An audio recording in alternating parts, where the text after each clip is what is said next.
Take a breath. Get comfortable tonight.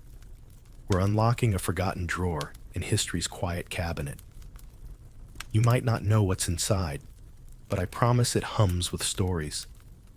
Stories of women who lived behind layers of fabric and custom, whose beauty was measured not by nature, but by obedience. So before you get comfortable, take a moment to like the video and subscribe, but only if you genuinely enjoy what I do here. Now dim the lights, maybe turn on a fan for that soft background hum, and let's ease into tonight's journey together. It starts with a pale face. Not pale like, oh, she skipped the sunblock or she's been in the library too long. Pale like chalk, like candle wax, like the underbelly of a fish. That's the ideal. The kind of complexion that says, I do not labor, I do not sweat, I do not toil beside a hearth or in a field. I am in fact so noble and spiritually elevated that sunlight itself dares not touch me. Which frankly is a bit ironic, because to achieve that ghostly glow, you'd need to apply things that very much touched you, and not in the good way. You start with ceruse. It's lead, mixed with vinegar, slathered across your cheeks and forehead like frosting. It gives you that luminous corpse-adjacent glow people go wild for. Of course, it also slowly poisons your blood, makes your gums recede, and might eventually kill you. But beauty has never been kind, has it? The weird part is women knew it. They knew lead was dangerous, but they also knew what a marriageable face was worth. And sometimes that was more than a few decades of breathing. You pinch your cheeks too, just enough to look like you've recently survived a scandal or a drafty church service. No rouge if you're pious. Rouge if you want to hint you might not be. And heaven help you if the pinch isn't symmetrical. There were pamphlets about it. Preachers talked about it. A splotchy blush could signal a blotchy soul. Now you might ask, why the obsession with paleness? Well, here's the historical fact of the night. Pale skin meant privilege, not just because of sunlight, or lack thereof, but because the poor were out in it all day, while the rich could afford walls. Pale skin was your resume, your veil, your passport to being considered morally upright, and strangely enough sickly. Yes, another irony. In many places, tuberculosis made your cheeks flush, delicately gave you that waifish, poetic look. People even envied it. Consumption chic, we might call it today. There were even cosmetics that promised to mimic the fevered glow of a dying saint. Let that settle for a moment, like dust on a saint's robe. The academic debate. Some historians argue that this obsession with paleness wasn't just class signaling, it was deeply tied to religious ideals of suffering. A woman who looked like she was already halfway to heaven, pale, quiet, slow-moving, was the embodiment of virtue. Others say it was simply aesthetic people liked what they lacked. Still others think it was a blend, like so many things in history, muddled and messy. But here's something quirkier. Medieval women weren't using mirrors the way you might imagine. They were rare, expensive, and often just polished metal. So how did you check your look? You didn't. You relied on your maid, your sister, your second cousin, who once apprenticed with an herbalist. Or better yet, you applied everything by memory and prayer. May this not kill me, and may it impress the Reeves sun, you whisper, dabbing a bit of ground chalk across your collarbone. And just in case someone accuses you of vanity, remember, this isn't about vanity. It's about morality. Because if you don't try to look like the Virgin Mary's gentler cousin, people start asking questions. And questions in the Middle Ages can get dangerous real fast. Even queens weren't exempt.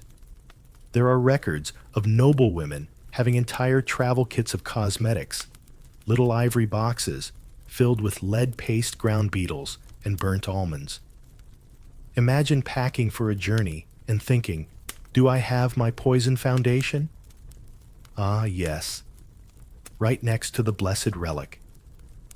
You sit by the window, your face bathed in moonlight, partly to look ethereal, mostly because the fire is out, and you can't afford more rushlights.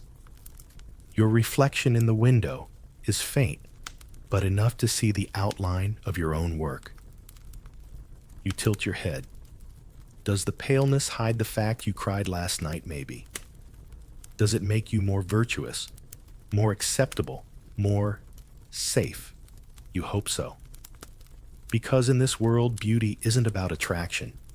It's about protection. Looking right can mean fewer whispers, fewer suspicions, fewer nights fearing a knock on the door. And tomorrow, you'll do it all again. The paste, the powder, the pinched cheeks, the silence. Because that's what beauty is here. Not celebration. Camouflage. You begin the day with ash on your fingers, not from prayer or penance, but from mixing your homemade eyebrow dye. Walnut holes a little soot, and a prayer whispered to St. Agnes under your breath. The nuns say vanity is sin, but you've seen them touch up their brows too. Arched high and dark, the perfect pair of question marks on a face trained never to ask any. Eyebrows are no joke in the Middle Ages. Lose them to age fire or fashion, and people may assume you've lost your virtue too. Because, as strange as it sounds, people saw the space between your brows as a moral compass. Too wide frivolous, too narrow conniving, barely visible saintly if you're lucky, suspicious if you're not. The beauty ideal of the day: no brows at all. Or if you must keep them, then pluck them thin enough to seem like a whisper rather than a feature. A woman with full eyebrows was often thought to be immodest or worse, lustful. And no one wants to be confused with a temptress when the weather turns superstitious. You sit by the hearth needlework, abandoned for a moment, tweezers in hand. They're not fancy, just two tiny iron slivers pinched together, but they do the job. You wince with each tug. You hum a hymn to distract yourself. You've thought before, and think again now, that the pursuit of holiness looks a lot like slow torture. Here's your historical truth tonight. Medieval beauty was a full-time job, and unlike today, you didn't have makeup tutorials or a shelf of lotions to choose from. You had herbs, crushed insects, dangerous minerals, and a rotating door of clergy opinions. Did you know women sometimes applied pigeon droppings to their skin to soften it? Yes, really. Or that stale bread soaked in rose water could double as a face mask. Beauty wasn't glamorous. It was gritty, earthy, sometimes literally made from earth. You keep your eyes on the door while you work, because if a neighbor walks in, you'll claim it's a devotional act. I'm cleansing myself to be more pleasing to the Lord, you'll say. And no one will argue, not out loud. But this raises the academic question for tonight: were women conforming to beauty ideals for themselves or as survival strategies? Some scholars argue that beauty rituals were forms of agency, tiny rebellions hidden under layers of powder and practice, a way to reclaim a sense of control in a world where almost everything else was dictated to them. Others argue these rituals were simply internalized oppression, learned obedience, disguised as preference. The debate continues. But you know one thing for sure. No matter where you fall on that spectrum, your hands still smell faintly of vinegar and burnt resin. Tonight, as you prepare for bed, you glance at your reflection in a basin of water. It's not clear, but it's enough. You smooth the sides of your hair, pulled back tightly, of course, because loose hair is the symbol of uncontained desire. Witches have loose hair. So do mourners and women in childbirth. You're none of those tonight, so you tie it back. Fun fact, in some regions, a woman could be fined or punished for appearing in public with her hair uncovered. It was considered the same as stepping outside unclothed. The veil wasn't just a sign of modesty, it was legal armor. The strangest part, it wasn't always like this. Roman women once wore their hair high, and elaborate braided and twisted with gold wire. Norse women let their hair cascade freely, sometimes braided only for battle or ceremony. But over time, the church's influence shifted ideals. Hair became temptation, and temptation must be hidden, so you veil. Not because you want to, but because not veiling is a risk. One neighbor had a daughter who let her curls show. Just once. A week later, their goat died. Someone connected the dots. She was blamed for tempting misfortune. You still see her, sometimes, quiet, pale looking, older than she is. Her hair is always covered now, sometimes even indoors. But here's a delightfully weird aside. In some texts, there's mention of beauty potions meant to grow hair in places you don't want it. Yes, because in certain regions and certain decades, a soft down of hair on a woman's temples was considered alluring, like the wings of a dove. So, while some women were tweezing brows, bald others were dabbing ointments made from bear fat and honey to coax a little fuzz where none had grown before. This is the medieval paradox. You're too much, or you're not enough. And either way, it's your fault. You must be pale, but not sick. Thin, but not bony. Clean, but not perfumed. Because that, too, could be suspect. Scented oils were associated with women of questionable morals. Which is, of course, nonsense, because nothing lifts your spirit like lavender steeped in vinegar and a bit of rosemary. You splash your face with rose water, not because you expect miracles, just because it helps you feel like you. You pull the blanket tighter, fingers still smelling of herbs and iron. Somewhere, an owl calls. Somewhere, a neighbor coughs. The wind slips through the shutter gaps and brushes your cheek like a rumor. In this world, there is no privacy. Beauty is a public act. Your face isn't yours, it's evidence, either of grace or of guilt, either of holiness or vanity. And no matter how you walk that line, someone will think you've walked it wrong. But for now, you are alone. You've done your rituals, said your prayers, shaped your brows to the arch of what's acceptable. You've put your hair in its place. You close your eyes. You imagine a world where beauty isn't a test, where a laugh line doesn't mean failure, where a freckle is not a flaw, and where a woman doesn't have to peel herself into pieces just to be seen as whole. But that's not this world. The fire crackles softly tonight, though it does little to warm the cold thought hanging behind your eyes, your teeth. More precisely, the state of them and what they say about you. Because in this strange little corner of medieval beauty, your smile is not just a smile. It's a confession, an accusation, maybe even an omen. You touch your lips self-consciously. No mirror needed. You know they're there, crooked, maybe a bit worn, from grinding grain between your molars and stress between your jawbones.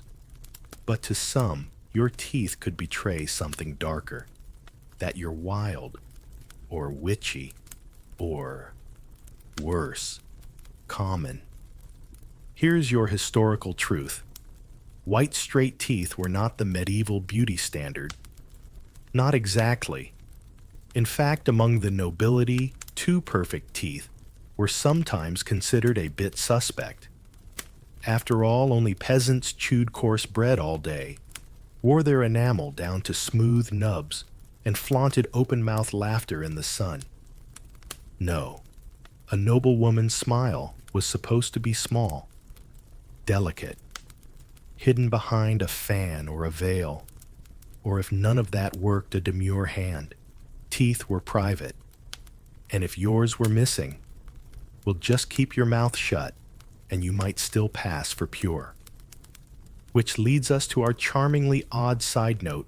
Some women blackened their teeth on purpose. A mix of soot and herbs or iron filings and vinegar could give you a darkened grin, meant to suggest age modesty or even religious devotion. The darker your teeth, the holier your intentions, at least in certain regions. Though predictably, this trend didn't last long. You lean back, poking the embers, thinking of all the rules you were never given in writing. The ones whispered between older cousins, traded like secrets behind laundry lines. How to laugh without showing gums. How to bite into bread sideways. How to smile just enough, but not too much. And here comes the academic dilemma. Were these codes of beauty uniquely gendered restrictions? Or did men face similar scrutiny? Yes, men were judged too. But while a man's scars might make him seem rugged or valiant, a woman's flaws were cautionary tales. A chipped tooth wasn't just a dental concern. It was a question about your morals, your class, even your chastity. So, you chew carefully, even now. You sip hot broth instead of biting into a roasted turnip. You avoid the sweets your aunt once made with honey because you heard someone lost a molar to one. The stories float through the village like wood smoke, cautionary, comforting, half true. And then there's breath, a quiet terror in close quarters. No one talks about it, but they notice. You rinse with mint if you're lucky, salt water if you're not. Some women chew parsley, or fennel seeds pass secretly between aprons. Others crush cloves between their molars and pray they don't crack one in the process. The irony is, even if you followed every rule, brushed with ash, gargled with mead, plucked your teeth out when they got loose, you still might be called unnatural if your mouth looked too healthy. Suspicious. Like you'd made a pact with something unsavory. You can't win, but you play the game anyway, because not playing is its own kind of risk. You remember the tale of the weaver's daughter from 2 villages over. They say her teeth were so fine, so perfect, that no one believed she could be real. One neighbor swore she saw her talking to a hare in the woods. Another claimed the wind stopped when she sang. The church got involved eventually, not because of what she did, but because of how her face made others feel. She disappeared that winter. No one speaks of her now. You pull the blanket tighter around your shoulders, suddenly aware of your own breath, your own bones. You tuck your chin, hide your mouth not from the cold, but from the stories that always seem to come for women who smile too widely or speak too sweetly. Funny, isn't it? That beauty, the thing everyone claims to admire, can become a kind of curse if it tips just slightly out of bounds. Your reflection flickers in the brass kettle, dim, shifting, not quite whole. You trace your lips with one finger and wonder what it would be like to be free from all this performance, to eat without anxiety, to laugh without consequence, to grin without someone measuring what that grin means. But instead, you reach for your bundle of herbs, peppermint, a few dried chamomile blossoms. You crush them between two stones, mix with warm water, and rinse. Not because you're vain, because survival in this century often begins with pretending to be proper. You settle down again. You try not to think too much. The wind sings a little louder, and somewhere far off, someone else is lighting a hearth. Maybe they're rinsing their mouth too. Maybe they're praying their teeth behave. Maybe you're not so alone in this after all. You sit on your stool, the wooden legs slightly uneven beneath you, and you adjust your weight until the wobble fades. On the table before you, a tiny mirror, no bigger than your palm, reflects a sliver of your face, just enough to see the skin around your eyes, the shape of your forehead, the slope of your nose, and more pressingly, your eyebrows. You frown, which is ironic because frowning is exactly what you're trying not to do. Lines are frowned upon, pun very much intended. But it's not the lines that bother you tonight. It's the hair, or lack thereof. You pluck one carefully, then another. Not because they're unruly, but because they exist. Because in this peculiar corner of medieval fashion, beauty doesn't mean well-groomed. It means bare. You've been told this before, in hushed giggles, from the older girls in crooked advice whispered while threading needles or crushing garlic. The higher the forehead, the higher the virtue. So you pull. Not too much, just enough to seem modest, pious, maybe a little ethereal. You've heard rumors that women pluck their entire hairlines to make their brows sit even higher, as if their thoughts need more room to rise. And here's the truth. Buried in the powder box, a high forehead was all the rage in certain courts, especially in the later Middle Ages. Inspired by ideals of Roman antiquity and furthered by artistic depictions of saints and queens, women removed hair from the brow and temples to create the illusion of elongated wisdom. To appear intelligent was at times to appear almost alien. And yet, it's never just about fashion. There's always a moral to it, isn't there? Beauty in this age is an act of penance. To appear humble is to seem holy. Vanity is a sin, but effort is expected. It's a tightrope walk between the mirror and the confessional, and your brows are the line. Tonight, as the fire hisses and the shutters creak, you think of Marjorie, the laundress's niece.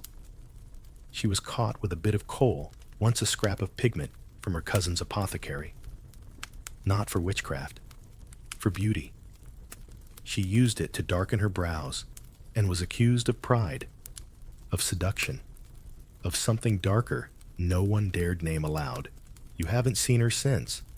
Academic debate lingers here like smoke. Were these beauty rituals truly expressions of power, or were they symptoms of control? Did women manipulate their appearance to claim space in a world designed to exclude them? Or were they simply surviving within a system that monitored every visible inch? There's no single answer, just the soft scrape of a fingernail over skin, the sting of a tweezed hair, the awareness that being seen and how you're seen can change the course of your life. You lean closer to the mirror. You imagine yourself painted in the margins of a vellum manuscript, flattened in profile forehead high lips, pale eyes downcast, a symbol of virtue, a whisper of femininity. It would be easier, you think, if beauty weren't so closely tied to judgment, if you didn't have to worry that a stray brow hair could mean the difference between being admired and being condemned. The cat hops onto your lap, startling you from your thoughts. She stares as if to say, "Really, this again?" You scratch behind her ears and smile. She has no patience for beauty standards. She licks her paws with the same pride whether she's covered in soot or sunbeams. You envy that. So you tuck away the mirror. You let the firelight soften your face. You stop plucking just for now. Because there's a comfort in shadows, a gentleness in not being scrutinized. You close your eyes, breathing in the scent of lavender smoke and old parchment. You are a woman in a world that watches too closely and understands too little. But for tonight, the shutters are closed and the judgment is far away. You are safe in the flicker of the firelight, high forehead or not, and for once, your face is your own. You dip your fingers into a small bowl of rosewater, watching how the petals cling to your skin. Not because you're planning to meet anyone, or because there's a feast in the Great Hall. It's simply habit, a routine, the kind you learn not from books or sermons, but from your grandmother and the women before her. They taught you that beauty wasn't just seen, it was smelled. And in the Middle Ages, when bathing was rare and soap was precious, your scent could be your salvation or your downfall. So you dab the rosewater behind your ears and under your sleeves. Just enough. Not too much. Because too much means vanity, and vanity is dangerous. You know this instinctively, the way birds know to flee before a storm. Women in your village still whisper about the apothecary's wife who used too many floral oils and was accused of luring men to sin. She left one morning with a single bag and never returned. The paradox is everywhere. To smell nice is to be refined, but to smell too nice is to be suspicious. You think of all the layers of meaning that cling to your skin, like the dust you can never quite wash from your hem. In medieval times, personal scent was tied not only to beauty, but to health, to morality, to spiritual cleanliness. People believed that sweet smells could ward off illness, that foul odors were signs of inner corruption. If you caught the plague, it might not be because you were near the rats. It might be because your breath was already too warm with pride. So rosewater, rosemary, lavender, these weren't just perfumes. They were armor, ritual, a way to say, I am clean, inside and out. Don't fear me. Don't blame me. Tonight the wind carries the scent of wet wool and chimney soot through the cracks in the shutters. You lean closer to the fire and add another drop of rose oil to the coals. It sizzles softly, releasing a thin curl of sweetness into the dark. For a moment the room smells like spring, like safety. You remember when your cousin tried to make her own perfume from crushed violets. It stained her fingers purple for days. Her mother scolded her for wasting time, but secretly, you both knew she was practicing something older than prayer.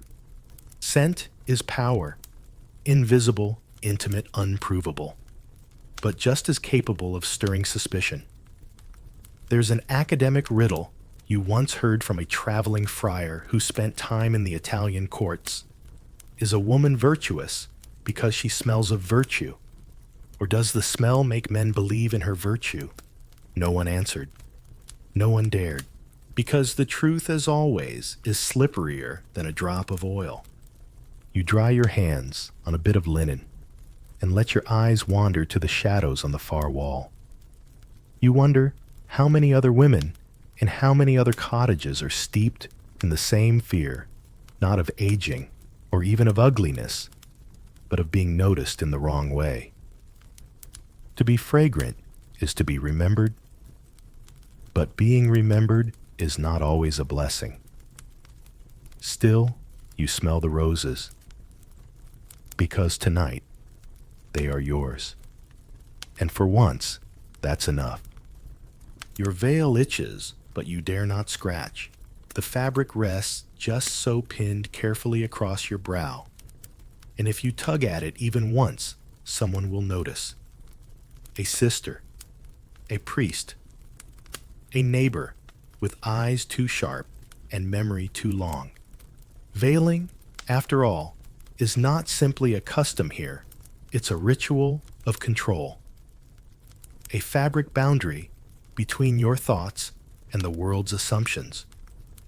A line of thread between virtue and suspicion. You didn't always wear it. There was a time when your hair was seen by sunlight and strangers alike. Before you bled, before the church and the women around you agreed, a girl's modesty starts at the scalp. The hair, they say, is dangerous, tempting, alive, which is why yours is now bound and hidden, each strand tucked beneath linen like a secret never to be spoken. You wonder who decided that a woman's holiness could be measured by how well her veil stays in place. You shift slightly on the bench eyes, tracing the floor as two younger girls adjust their own head coverings. One too loose, one too tight. Both fidgeting as the deacon's wife walks by her own veil, as stiff and still as judgment itself. You envy the pigeons outside fluttering freely across the cloister roof. No linen on their heads, no pins pressing into their scalps. Your mother once told you that a veil was a crown, that it gave women dignity, protection, grace. She'd say even queens wear veils. You believed her until you saw how often veils came with silence. No one says this aloud, but everyone knows the tighter the veil, the quieter the woman. There's even a story in the village about a woman whose veil slipped during Mass. Just a gust of wind, really. But by the next market day, it had become a tale of seduction, rebellion, even witchcraft. She left town not long after. No one speaks her name now, only that her veil wouldn't stay put. Sometimes you wonder what's heavier, the veil, or what it's meant to hide. The church fathers wrote at length about women's hair, linking it to sin, to Eve, to desire. Some even claimed that loose hair invited devils to whisper through it. That's why saints are always veiled in paintings, neatly, softly, devoutly. Except Mary Magdalene, of course. But then again, she was the exception. No woman could actually be. So you tuck your veil again. You practice that soft downward glance. Not too low, you're not a nun, but just enough to say, I know my place. And yet, there are days when you pass by the stream and catch your reflection hairline, hidden brow, bare cheeks, pale under linen, and you ask yourself if anyone still knows what you actually look like. Do you? You once dreamt of cutting it all off. Not for God, not for vows, but just to see what it would feel like to walk without the weight. You never did it. You just let the veil carry the burden. It's safer that way. Scholars argue about whether medieval veiling was about modesty, misogyny, or just mimicking the Virgin. But that argument doesn't matter much when you're the one sweating under the fabric, praying no breeze lifts the corner. A sneeze would be safer. So you sit still, quiet, covered. But inside, there's still a flicker, small and stubborn, like the tiny strand of hair you once let escape and never pinned back. A memory of sunlight on your scalp, a reminder that before veils, there was a girl, and she is still here. Beneath the linen, behind the silence, she remembers the wind. Your veil itches, but you dare not scratch. The fabric rests, just so pinned, carefully across your brow. And if you tug at it even once, someone will notice. A sister, a priest, a neighbor, with eyes too sharp and memory too long. Veiling, after all, is not simply a custom here.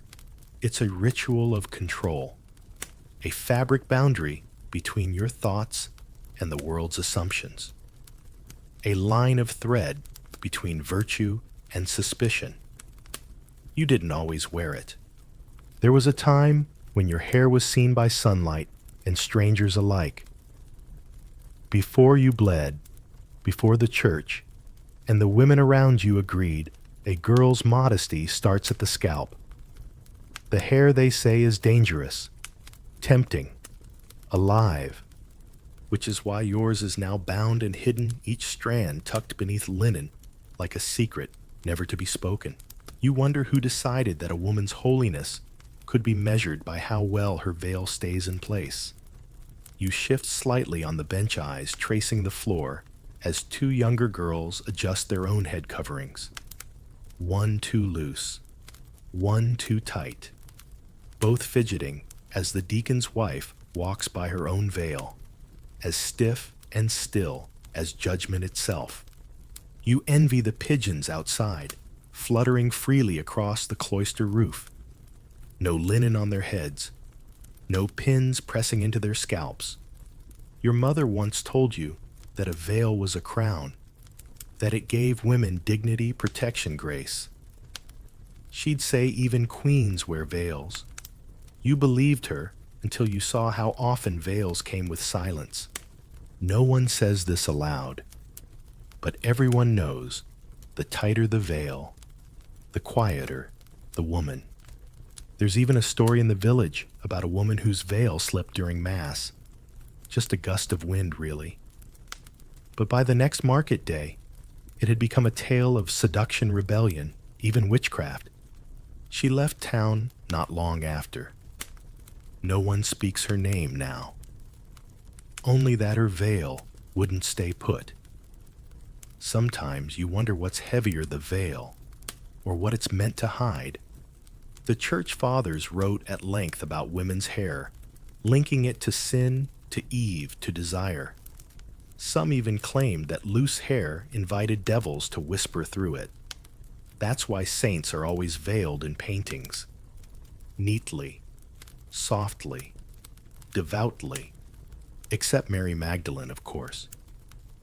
But then again, she was the exception no woman could actually be. So you tuck your veil again. You practice that soft, downward glance. Not too low, you're not a nun, but just enough to say, I know my place. And yet, there are days when you pass by the stream and catch your reflection, hairline, hidden brow, bare cheeks, pale under linen, and you ask yourself if anyone still knows what you actually look like. Do you once dreamt of cutting it all off, not for God, not for vows, but just to see what it would feel like to walk without the weight. You never did it. You just let the veil carry the burden. It's safer that way. Scholars argue about whether medieval veiling was about modesty, misogyny, or just mimicking the Virgin. But that argument doesn't matter much when you're the one sweating under the fabric, praying no breeze lifts the corner. A sneeze would be safer. So you sit still, quiet, covered. But inside there's still a flicker, small and stubborn, like the tiny strand of hair you once let escape and never pinned back. A memory of sunlight on your scalp. A reminder that before veils, there was a girl, and she is still here. Beneath the linen, behind the silence, she remembers the wind. You're at the well again, wooden bucket in hand, shawl pulled tight, and the air already thick with murmurs. You hear them before you see them. The other women, the other voices, talking softly, never shouting, but loud enough to linger in the air like morning mist. And this time, they're talking about teeth. More specifically, yours. Not that you've done anything unusual. You haven't smiled too broadly or laughed too long. But someone mentioned casually, of course, that your teeth are just a little too white. And in a place where fresh mint is rare and dentists are myths, whiteness is suspicious. Because here in your century, beauty isn't always a compliment. Sometimes it's a liability, especially if it can't be explained. You draw water slowly, careful not to spill. The rope creaks as the bucket rises heavy and wet, echoing the weight of being watched. In medieval thought, the mouth was more than just an opening for words or food. It was a window to the soul. Bad breath, moral rot, crooked teeth, inner deformity. A healthy smile wasn't just about charm. It was a statement of character, which meant a beautiful mouth was dangerous, because if your teeth gleamed just a little brighter than they should, well, what were you hiding? Had you made a pact with herbs too rare for your status? Did you sleep with a sprig of fennel beneath your pillow? Or worse, had you brushed, not just washed, brushed, with bristles and vinegar and intentional effort, in some circles that bordered on vanity? And vanity, as everyone knows, is the gateway to sin. Once your cousin was scolded in front of the entire parish for chewing cloves on Sunday. The priest called it prideful affectation. She never did it again. Not in public anyway. But the truth is, you do care about your breath. Because you're human. Because you talk to people. Because when you laugh with your sister, or lean close to hear an old woman's recipe, you want them to breathe in warmth, not rot. And sometimes, just sometimes, you dream of mint. Just the smell of it. Sharp, green, clean. You've never seen it growing wild, but you've heard it described. Once, a traveling friar said it grew in southern gardens like grass. You imagined him biting into a leaf like a miracle, his breath glowing in the dark like sanctified air. You've never forgotten that image. Back at the well, the whispers pause. Someone smiles at you a bit too sweetly, and you smile back. Not too wide. Just enough. It's a game, really. Smile like someone who isn't trying too hard, who isn't hiding anything in her mouth, who isn't memorizing the locations of every herb patch within 10 miles. One of the younger girls beside you spits into the well, then giggles. Her teeth are scattered and small like a child's. She hasn't been noticed yet. You want to tell her, be careful, because the line between cleanliness and cunning is razor thin. And when a woman seems too clean, too fresh, too careful about her breath, well, someone is bound to think it's because she's hiding something. A secret, a seduction, a spell. Some scholars debate whether the medieval obsession with foul breath had more to do with health or with sin. But as you shift the bucket onto your hip and walk home, you suspect it had more to do with control. Because when your mouth isn't just yours, when it's monitored, judged, interpreted, you learn to use it sparingly, to swallow words, to speak less, to smile without teeth. And that, in the end, might be the real point. You walk on the sun, rising behind you, warming the back of your veil, Your mouth is closed. Your breath is steady. Your secret's safe, at least for today. You're at the well again. Wooden bucket in hand shawl pulled tight, and the air already thick with murmurs. You hear them before you see them. The other women. The other voices. Talking softly, never shouting, but loud enough to linger in the air like morning mist. And this time, they're talking about teeth. More specifically yours. Not that you've done anything unusual. You haven't smiled too broadly, or laughed too long. But someone mentioned casually, of course, that your teeth are just a little too white. And in a place where fresh mint is rare, and dentists are myths, whiteness is suspicious. Because here, in your century, beauty isn't always a compliment. Sometimes it's a liability. Especially if it can't be explained. You draw water slowly, careful not to spill. The rope creaks as the bucket rises heavy and wet, echoing the weight of being watched. In medieval thought, the mouth was more than just an opening for words or food. It was a window to the soul. Bad breath, moral rot, crooked teeth, inner deformity. A healthy smile wasn't just about charm. It was a statement of character, which meant a beautiful mouth was dangerous.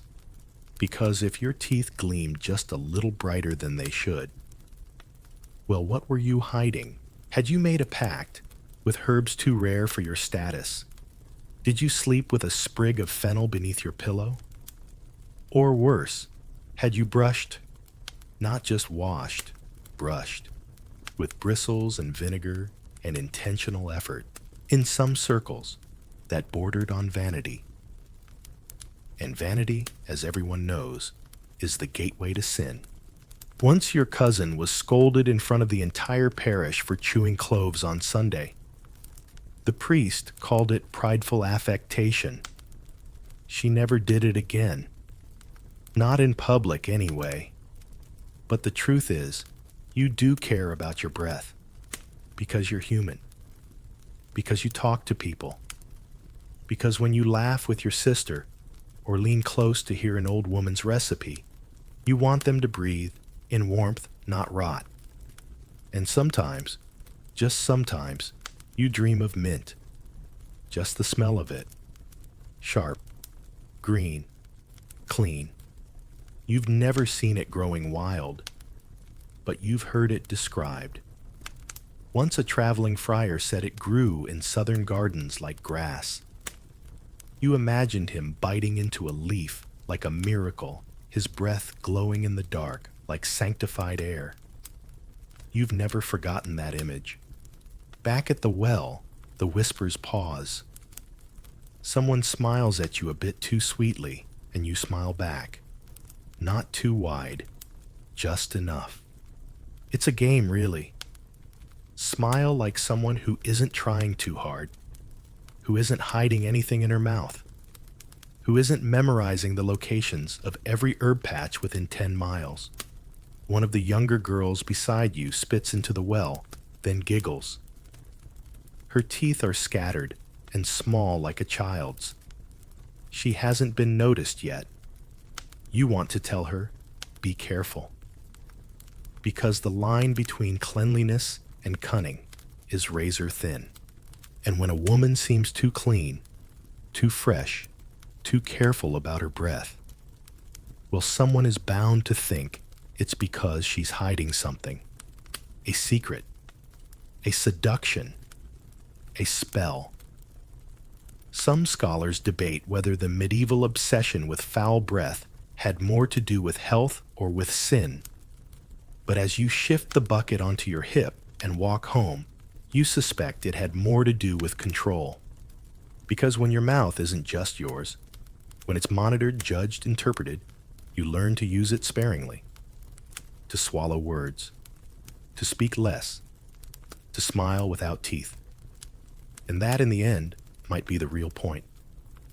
You walk on the sun, rising behind you, warming the back of your veil. Your mouth is closed. Your breath is steady. Your secret's safe, at least for today. You sit on the edge of a worn wooden bench, chewing slowly on a piece of barley bread that tastes more like storage than food, while your mind wanders to a question that shouldn't be dangerous, but somehow feels that way. What makes a woman beautiful? Not in the poems, of course. In life. In this village. In this moment, where the smell of sheep and soup clings to your sleeves, and the wind has rearranged your hair into something a magpie might abandon. The answer is never simple. Because in your world, beauty isn't just about admiration, it's about morality. A beautiful woman is watched. A beautiful woman is whispered about. And more often than not, a beautiful woman is blamed. You remember what they told you as a child. Rosy cheeks mean purity. Pale skin means virtue. Clean nails mean you haven't been touching anything you shouldn't. But you've scrubbed your hands until they cracked, and still no one mistakes you for a saint. The truth is, beauty has rules here. Unspoken shifting, and always stacked against you. They said cheeks should glow like apples, but not too red, or people might assume you've been drinking running or flirting. Lips should be pink, but not painted. Eyes should be lowered, but still expressive. Teeth white, if you can manage it. But not too white, or people might think you've been chewing herbs for vanity. You once saw a woman chew parsley so often, her teeth gleamed like ivory. She was beautiful. They called her a witch. She smiled less after that. And breath, yes, even that had expectations. Mint and sage, if you could find them, were prized for keeping your mouth sweet. Not for health, but because foul breath was said to reveal a foul soul. So now you chew on dried leaves after every meal. Not because you believe it, but because it's easier than being accused of sin with every exhale. There's a girl in the village younger than you who used to laugh like sunlight. Then someone said she had eyes too clever for a maiden. Now she mostly looks down. Even cleverness can be dangerous if it sits behind the wrong face. You tear another piece from your bread and think of saints. Their beauty was often described in glowing terms. Skin like alabaster, eyes like stars. But they were dead. Martyrs mostly. Apparently beauty is safest when it can no longer speak. Academics today love to argue whether medieval beauty ideals were religious or patriarchal or just plain practical. But in your bones, you know it wasn't about any of that.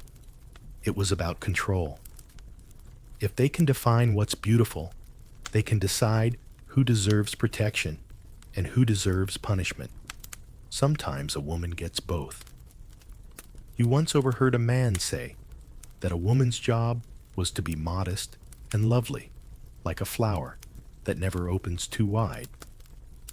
And you wanted to ask, how do you expect her to grow then? But you didn't. You just dipped your head like a flower in the rain and kept quiet. Out the window, the clouds bruise the sky in purple streaks.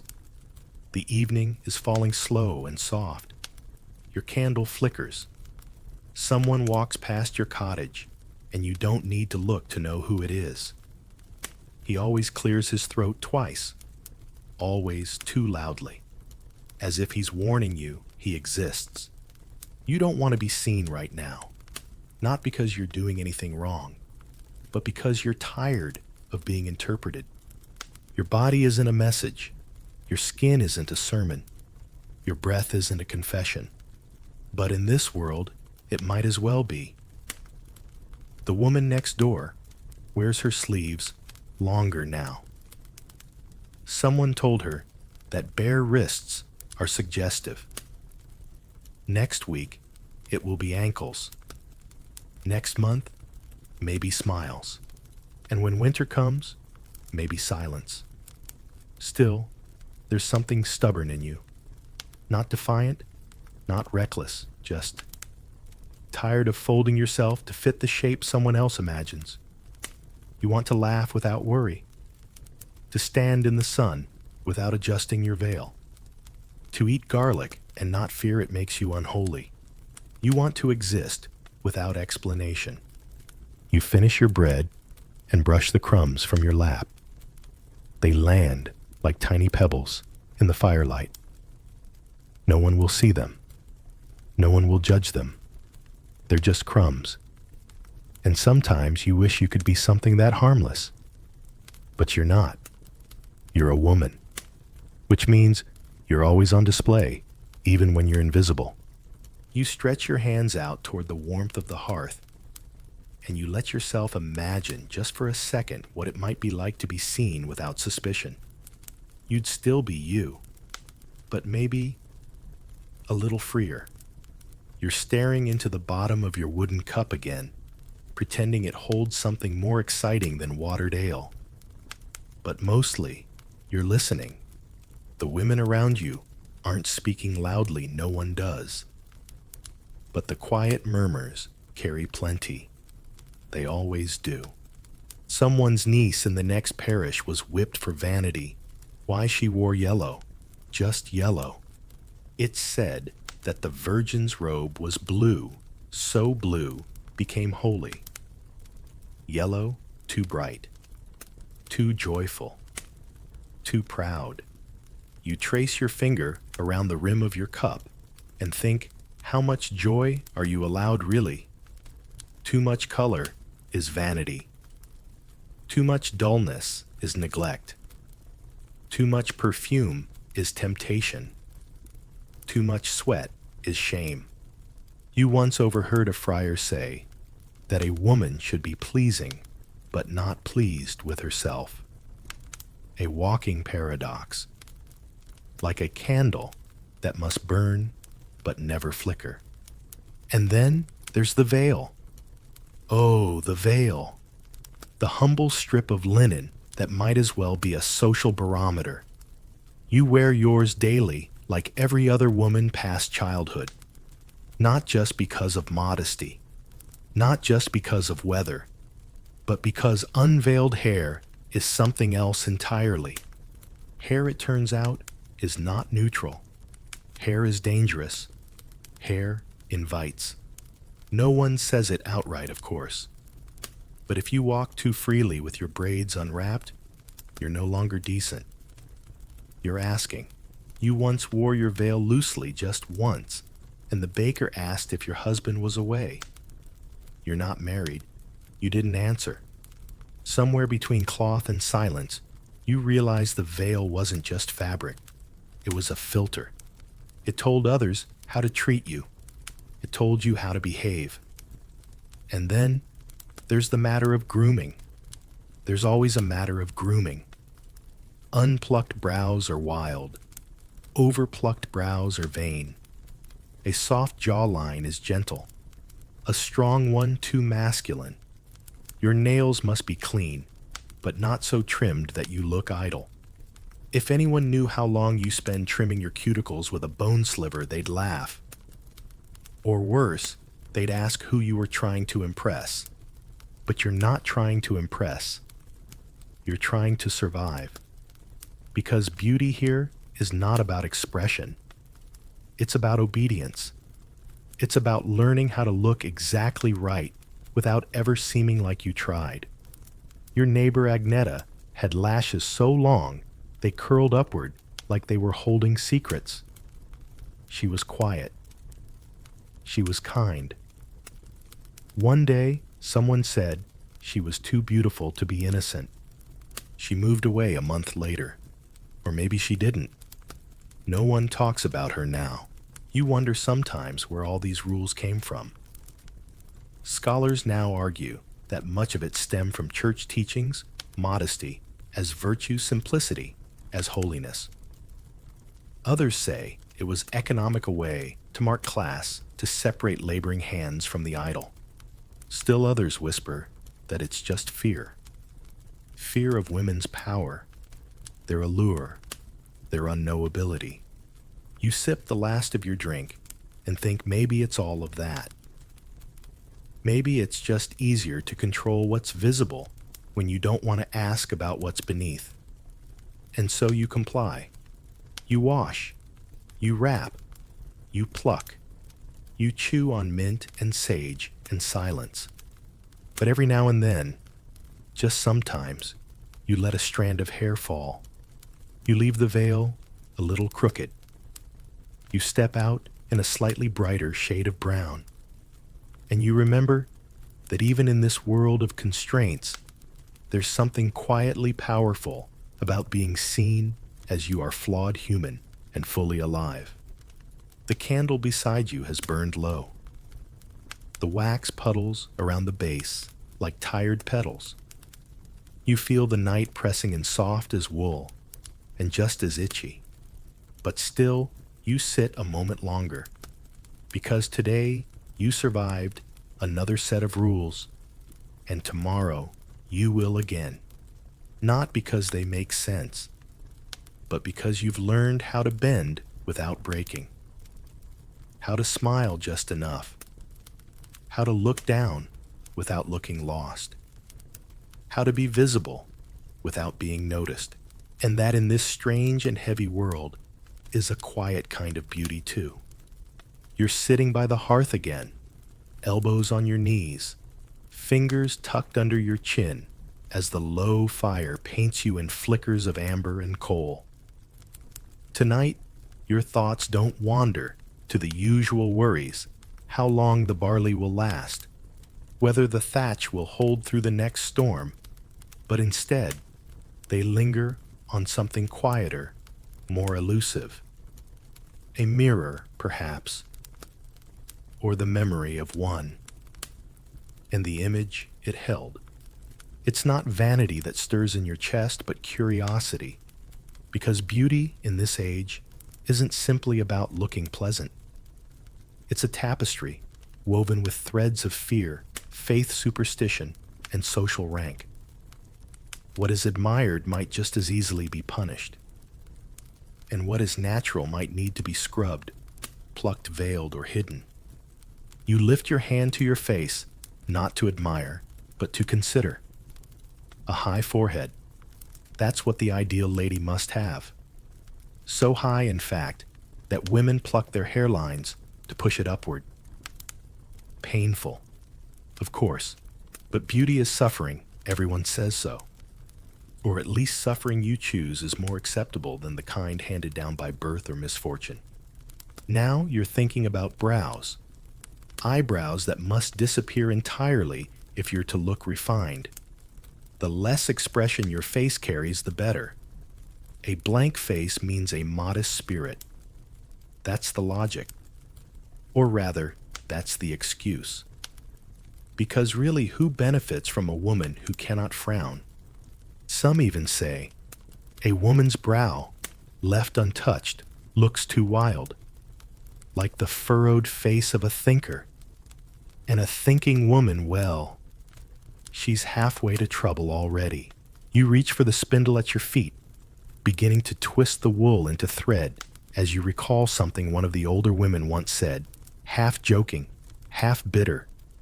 In our time, your best bet is to be pale, silent, and a little bit dizzy looking.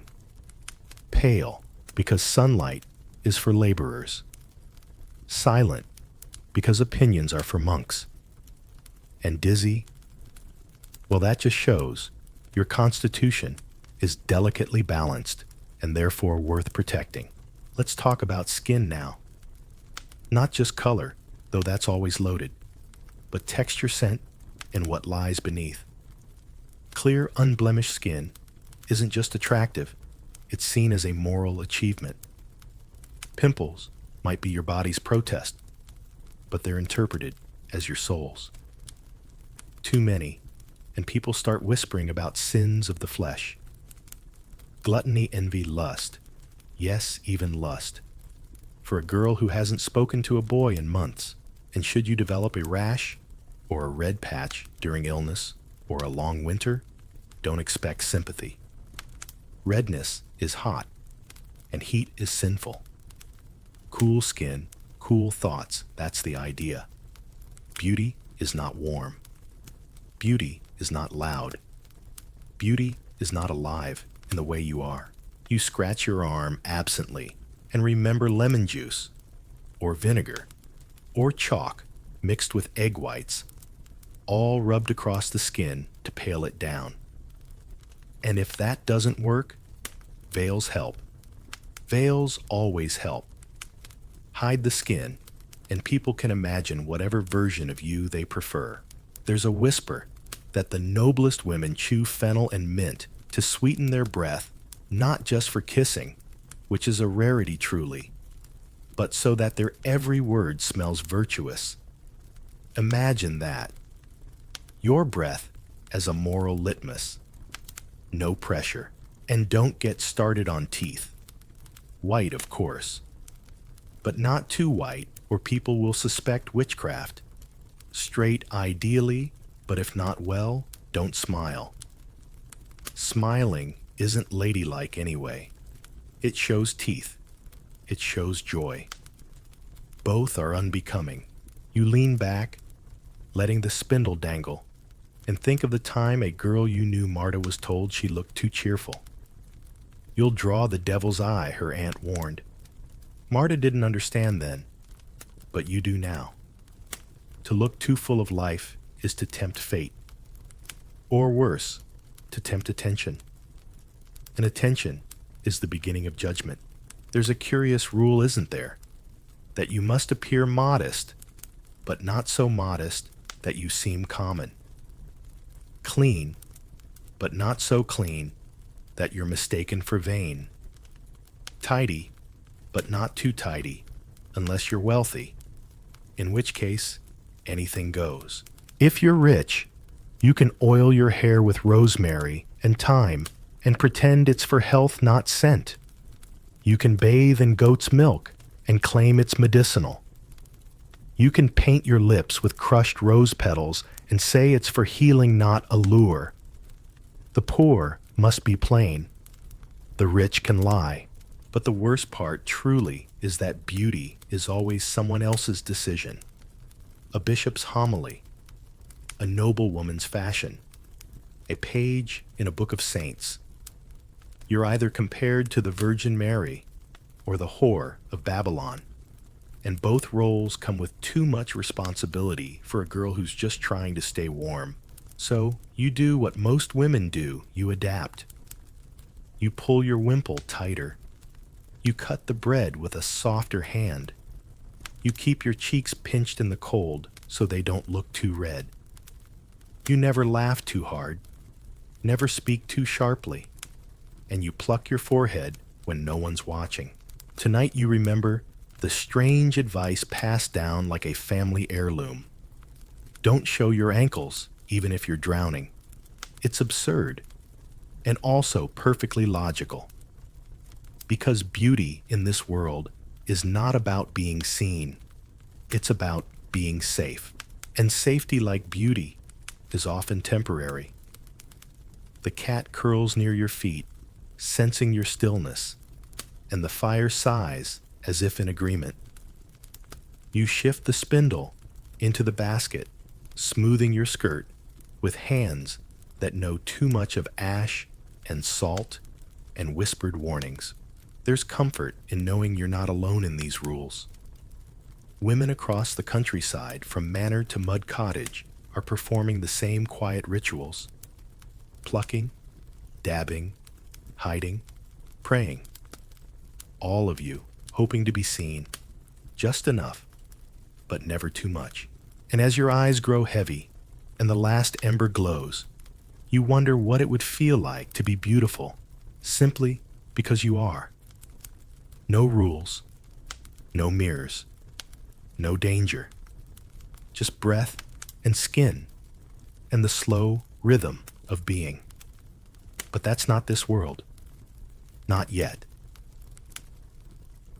You haven't been outside much lately.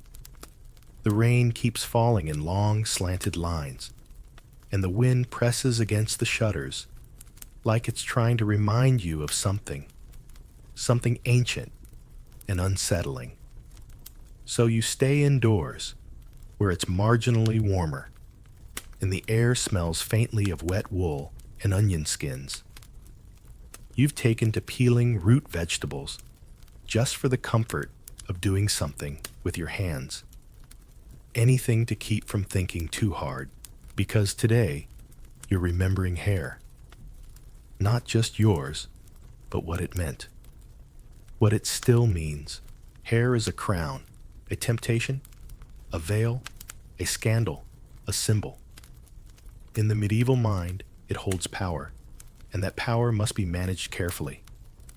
Worn loose, you're either a maiden or a menace. Bound tightly under linen respectable, covered completely devout, shorn close to the scalp, punished. You tuck a lock behind your ear now, though no one's watching, and think of all the women whose hair was never really theirs. In the marketplace, you once heard a nun say, "A woman's hair is the rope by which the devil climbs into her soul." That stuck with you, mostly because you were 12 and your hair had just reached your waist.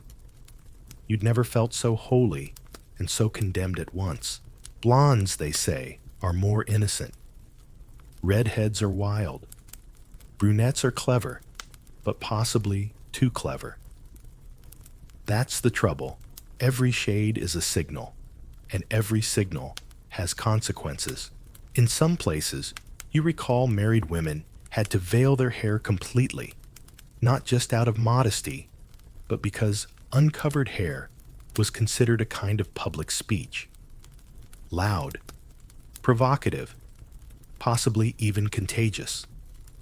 If people could see your hair, they might think they had permission to imagine other things. Worse still, during times of hardship or plague, women with unusual hair colors might be accused of unnatural influence. Silver before 30, that's suspicious, black as coal. Maybe you've brewed something.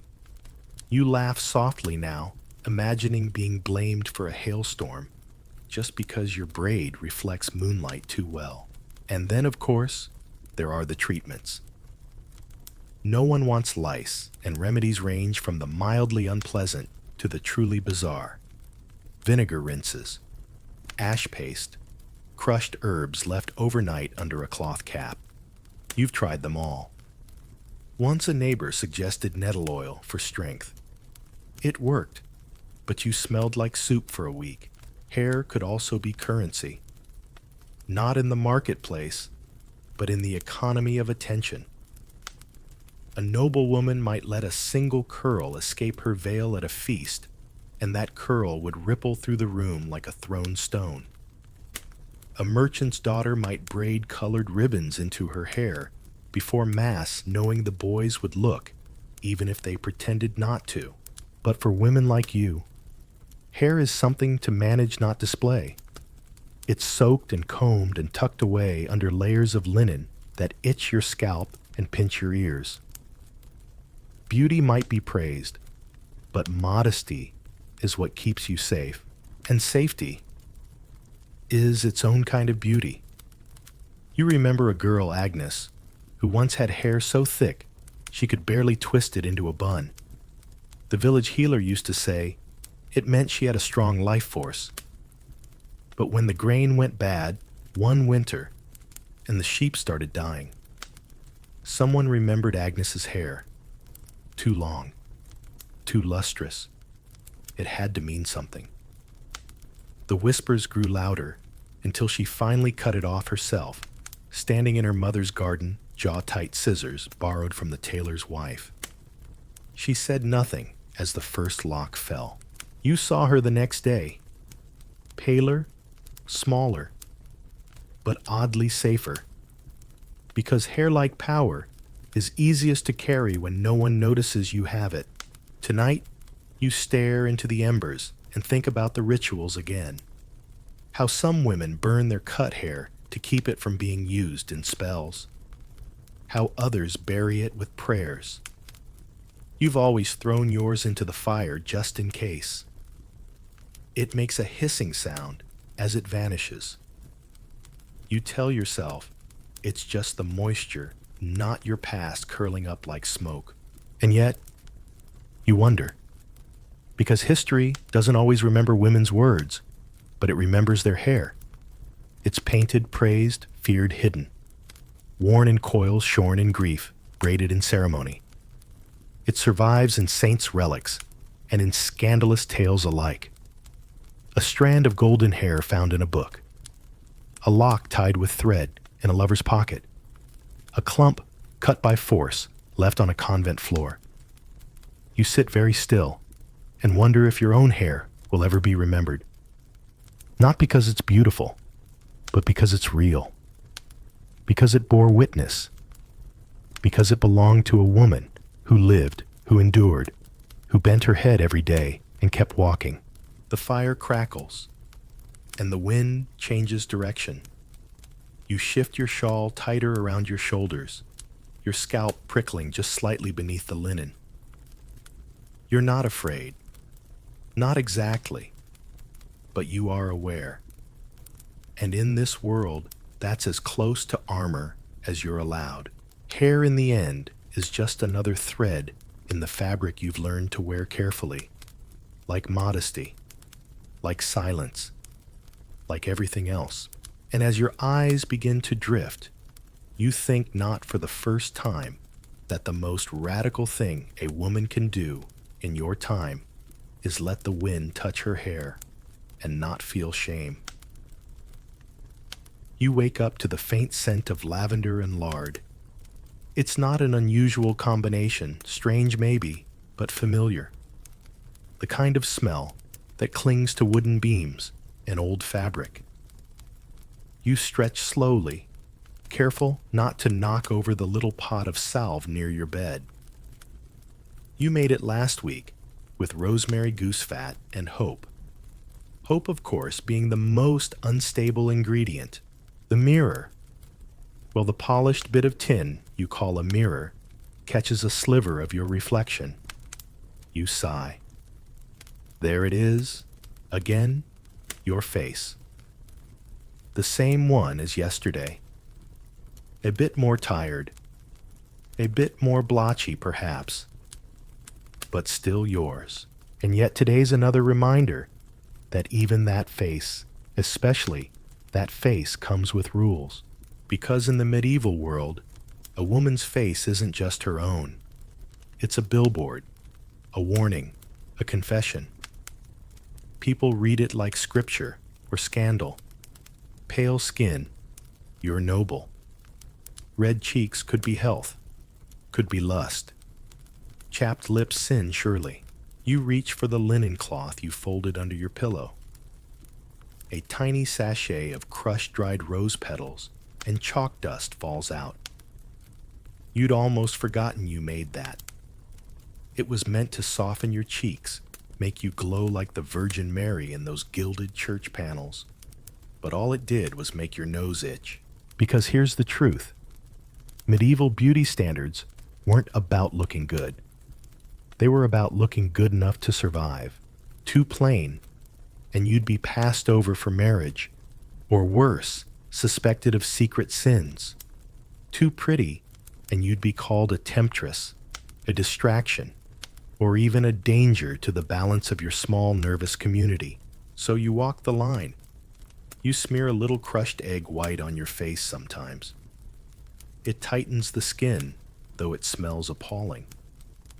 You've tried honey too, but the flies came for you like you were the last sweet thing on earth. Still you try. Not because you're vain, but because everyone is watching. Not the men, they rarely see the difference, but the other women, the older ones especially. They measure you by the smoothness of your brow and the cleanness of your nails. They whisper about a woman with too much color in her cheeks, or a girl whose skin stays too dry too long. One of them once told you that God shows favor through good skin. You didn't ask for a source. You think about Saint Clare of Assisi. They say her face shone with inner light even when she was sick. Or maybe especially then. The stories never explain whether she had spots or scars. You're not sure they'd have made it into the relic box anyway. In your village, there's a woman known only as Beatrix the Fair.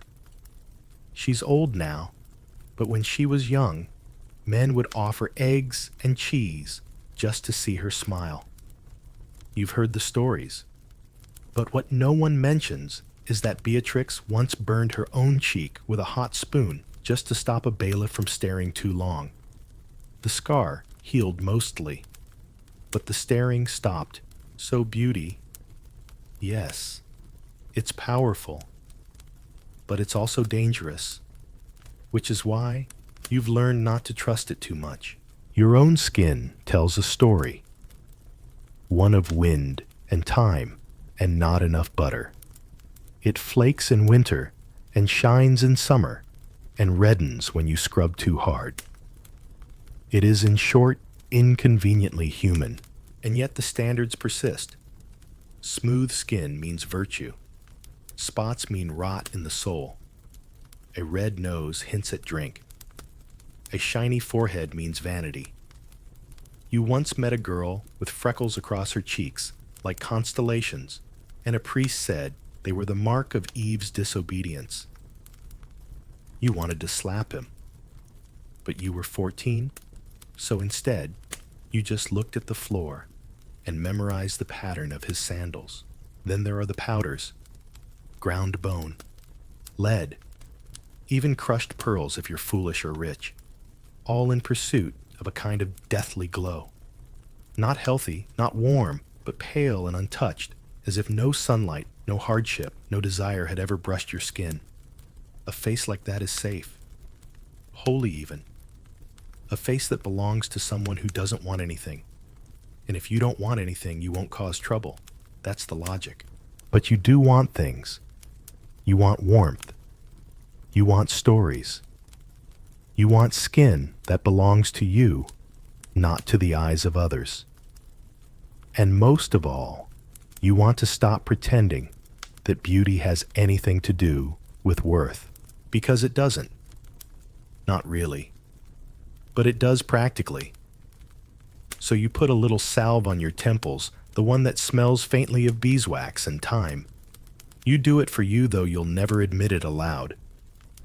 It makes you feel cared for. Not beautiful, just considered. You remember your mother's voice telling you to always sleep, with your head slightly elevated so the blood doesn't pool under your eyes.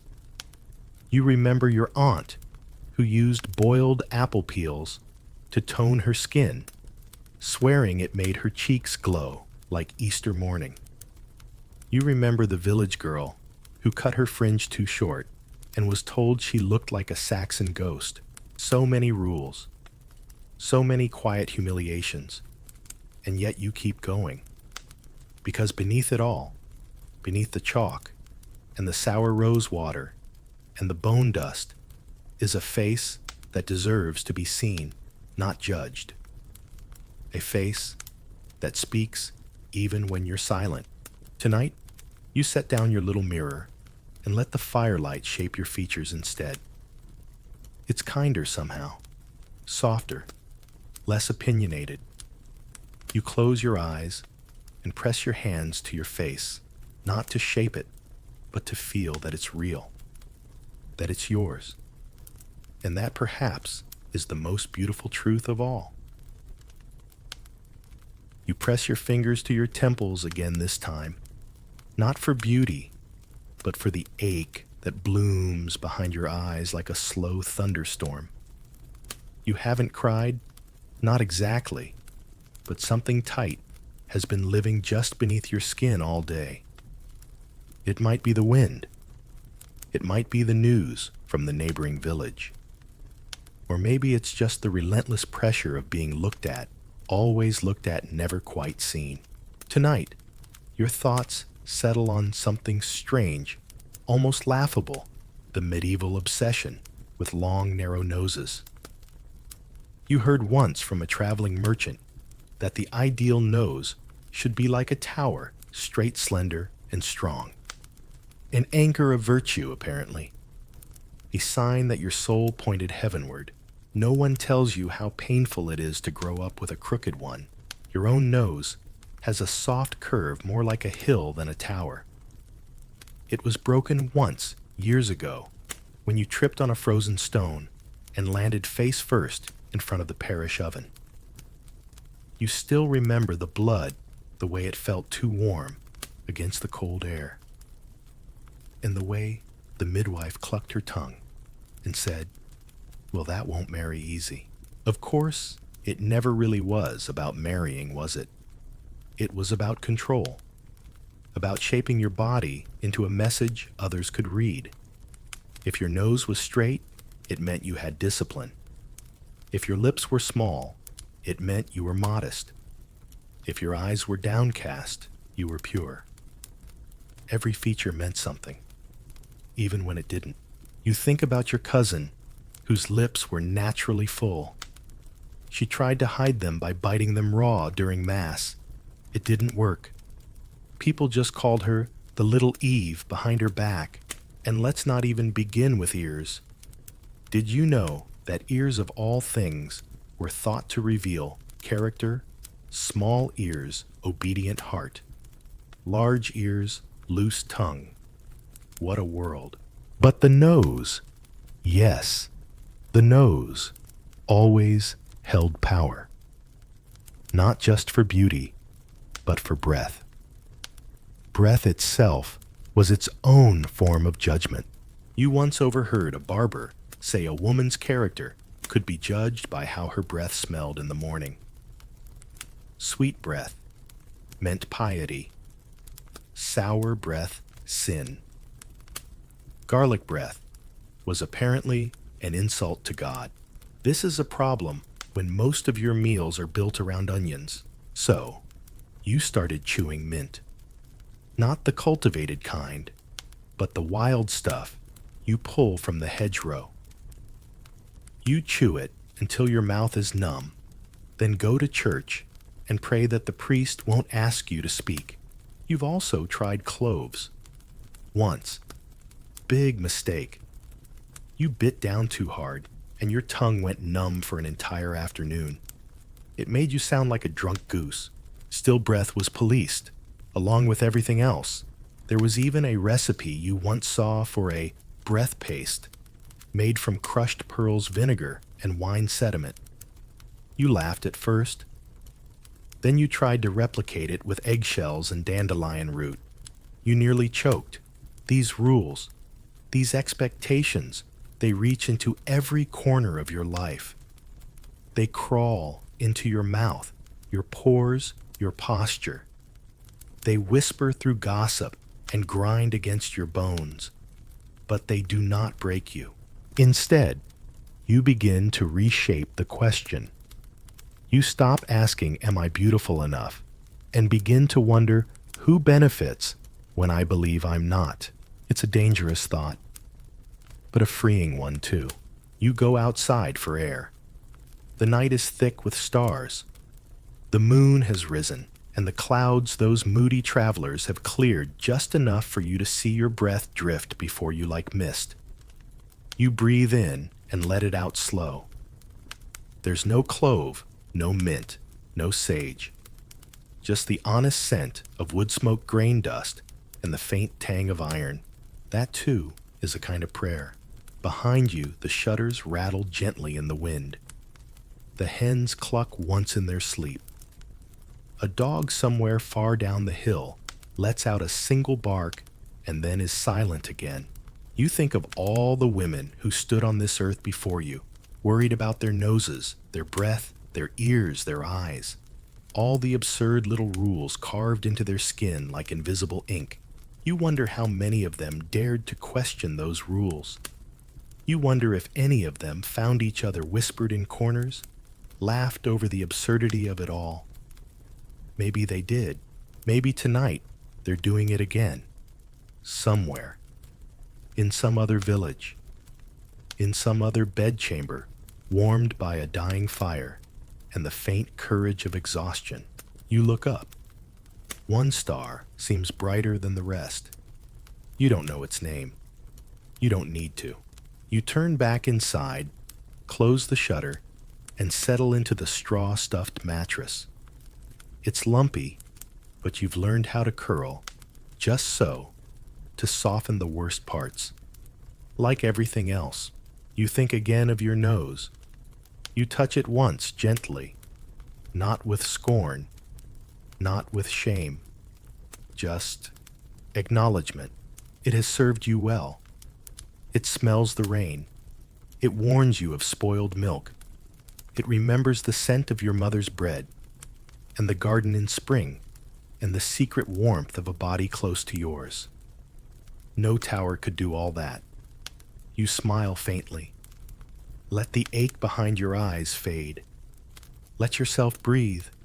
Let yourself be. You wake with a start, not because of any real noise, but because your foot slipped out from under the blanket and brushed the cold edge of the wall. It's the kind of chill that travels softly, but with conviction, right up the back of your calf and into your spine. You pull the wool closer, but now you're awake. Not quite ready to face the day, but not sleepy enough to chase it away either. So your mind wanders, and tonight it lands on hair. Not just any hair body hair. Yes, that unspeakable, unseemly thing that every woman in the village seems to pretend doesn't exist, even though every woman has it. You remember when you first realized the hair on your legs was a problem. It wasn't your idea. It was whispered to you in the kind of voice used for curses and secrets by a girl whose mother had taught her to rub her legs with a pumice stone to smooth them for Easter, as if the Lord himself would take note of your shins at Mass. The truth is, most medieval women didn't have razors or creams, or that lemon sugar thing the apothecary swore only stings a little. But that didn't mean hair was ignored. Oh no, it was judged, quietly, constantly, especially if it dared to show itself where it was not supposed to. A stray chin hair witchcraft, a soft fuzz on your arms. Maybe she's got wolf blood. Someone once whispered about your cousin. She had darker hair and sharper teeth and never once apologized for either. Pubic hair. That, of course, was the source of endless tension. Some religious texts claimed it was a sign of Eve's shame, a badge of the fall. Others said it should be removed as an act of purity. But how exactly were you supposed to do that without looking like you were planning something unholy? You once heard of a noblewoman who boiled vinegar and arsenic together, then spread it over her thighs to cleanse herself. She died young. Everyone said it was a curse. You suspect it was chemistry, but the expectations linger. You've seen women in the bathhouse try to scrape themselves smooth with shards of glass or old fish bones, muttering under their breath about God, about men, about mothers-in-law. None of them ever looked clean, only raw. Hair removal, you've learned, isn't about hair. It's about invisibility. If your body is too animal, too real, too present, it makes others uncomfortable, especially if you're a woman. So you're taught to erase yourself slowly, strand by strand, until all that remains is an outline. It's not just about legs or underarms or brows. It's about the idea that your body, your natural working capable body, is somehow offensive unless it's been whittled down into something delicate, like lace, like lies. You wonder what would happen if tomorrow you walk through the village with your sleeves rolled up and your arm hair catching the sunlight like gold. Would people stare, whisper, Or would they look away, unsettled by your refusal to apologize? It's hard to say, but here's the curious part. In some texts, some deeply buried, half-forgotten texts, hair was power. In certain parts of medieval Europe, women believed that keeping hair on their bodies made them stronger, protected them from illness, even made childbirth easier. In others, witches were said to tie spells into their body hair, hiding curses in the most intimate places. Strange, isn't it? The very thing that was supposed to shame you was also the thing they feared you might use. So, which is it, corruption or power? Maybe both. You think of Saint Wilgefortis, the bearded saint, a woman who legend says grew a beard to avoid an unwanted marriage. And when her father saw that beard, he had her crucified.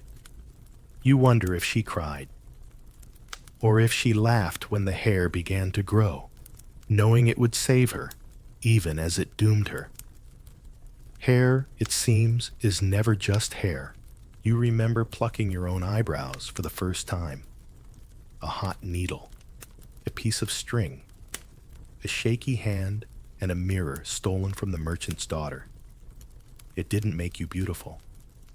It made you scared.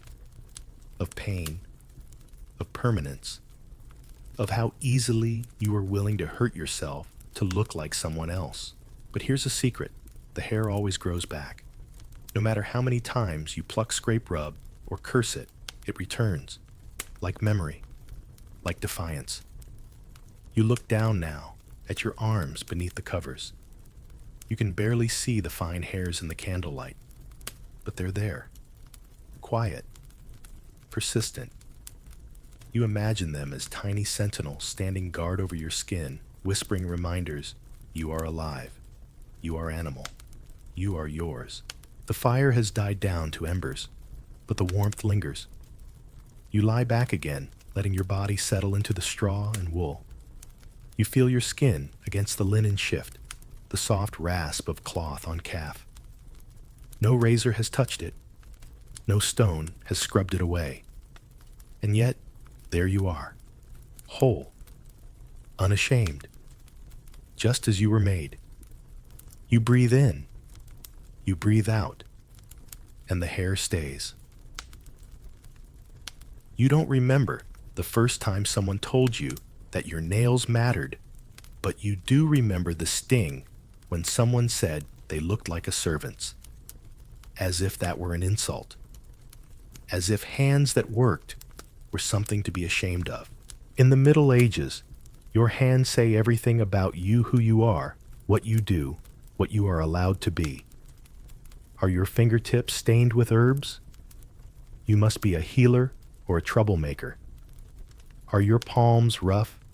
A washerwoman, a scullery maid, someone who belongs in the shadows of the great house, not the hall. And your nails. Well, let's just say that soft, pale, crescent-shaped nails were the closest thing to a medieval manicure. Long, clean nails said you didn't till soil. You didn't dye wool or scale fish or scrub pots. You were ornamental and therefore desirable, but keeping them clean wasn't easy. Dirt was a loyal companion. It crept under your nails no matter how hard you tried to avoid it. So women turned to tricks, scraping nails with chalk-rubbing lemon peels, if you were lucky enough to see one even soaking them in milk. Not because it worked necessarily, but because trying mattered. It's strange, isn't it? You could be the one who baked the bread, bandaged the wounded, even brought a child into the world, but none of that counted for beauty. Only what you could hide did. You once saw a girl smear her fingertips with beeswax, then dust them with crushed eggshells to give them a pale glow. She couldn't afford gloves. Those were for nobility, but she could mimic the look. That's half the game, appearing as if you don't have to work, even when you work harder than anyone. And if your nails cracked, if they split or turned yellow or bore the lines of malnourishment and winter, you were marked. not just as poor, but as careless, as though your appearance was a moral failing. There was even a superstition that the state of your nails revealed your soul. White spots, a liar, jagged edges, prideful, a black streak, a sign of coming death. It was less about medicine and more about control. Because if women started reading their nails like omens, they might start behaving accordingly. Still, you noticed something odd the last time you visited the market. There was a woman with bright pink fingertips, not from paint, but from beets. She had been dyeing cloth with them, and the color clung to her skin like a secret. And yet the way she held her hands, deliberately palms out, made it look almost intentional. Like war paint. And that's the thing no one tells you. Even in a world full of rules about beauty, women always found ways to bend them, or mock them, or turn them into armor. A scholar might argue that medieval beauty standards weren't just about attractiveness. They were about class and control. Keeping women busy, managing their appearances, kept them from managing anything else. If you're worried about your cuticles, you're not questioning feudal hierarchy, so you keep your hands close now. You soak them in warm water before sleep when you can. You scrape the worst of the day's grit out with the edge of a twig. You press your fingers into the bread dough and let the flour coat your skin like powder. You do what you must to survive.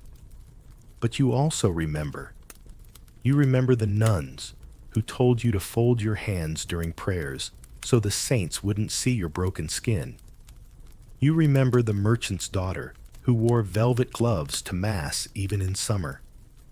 You remember the scolding when you bit your nails from nerves, and the old midwife who said that every line on a fingertip tells a story if you know how to read it. Tonight, your hands ache. They've done too much, carried too many buckets, braided too many herbs, held too many silences. But you lay them gently over your chest now, palm to palm. And if your nails aren't perfect, well, perhaps that's the most honest thing about you. You let your breath slow. The fire has settled into a steady rhythm, crackling softly, matching the beat of your tired heart. You close your eyes, and your fingertips, flawed firm and very much alive, are the last thing you feel before sleep takes you. There's something oddly suspicious about a woman who smells good. Not freshly bathed, of course, that would be a miracle. Baths are rare, and warm ones even rarer. But the faint scent of lavender tucked in a bodice, or rosemary crushed into hair, that somehow can turn heads, and not always in a flattering way. In the medieval imagination, scent walks a delicate line between holiness and heresy. A fragrant woman is either angelic or a witch, sometimes both. You crush marjoram between your fingers just to keep the fleas away. A handful of mint leaves wrapped in cloth keeps the smell of the chamber pot from trailing you. And a bit of violet water, if you're lucky enough to get your hands on it, makes you feel like you belong to a world far cleaner than this one. But it's not always safe. They say sweet smells are divine, that saints give off the odor of sanctity when they die literally. Corpses of the holy supposedly smell like roses or frankincense. So if your scent is too lovely, too mysterious, too out of place for your status, well, you might find yourself the subject of sideways glances, or whispered prayers, or accusations. And it's not just superstition. There are laws, actual laws, against excessive use of scent in some towns. A merchant's wife was once fined for smelling richer than her purse, and a washerwoman was dragged before the bishop after someone accused her of enchanting men with her perfumed lie. Of course, you wouldn't dream of using real perfume. That's for queens and mistresses, but you do hang your underdress near the herb fire so it picks up a hint of time. And you rub your neck with lemon balm because it keeps your skin from breaking out in rashes. A little comfort, a little survival. Once you heard of a woman who made a paste from crushed rose petals and ash smeared it along her collarbones and swore it kept away evil spirits. She also wore a pouch of wormwood beneath her skirts, not for magic, but to keep lice from nesting there. So many of these beauty rituals are born not from vanity, but necessity. Cleanliness isn't just about looking nice. It's protection. From bugs, from disease, from judgment. But when a woman smells good and looks confident, that's when the suspicions creep in. There's this idea floating around from sermons to street gossip that scent equals seduction. That a woman who bothers to smell pleasant must be up to something. That she's plotting, luring, trying too hard, or trying not to try at all, which is worse. And yet the church burns incense. Royals bathe in rosewater. Apothecaries sell floral tonics by the vial. So the scent itself isn't sinful, it's who's allowed to wear it.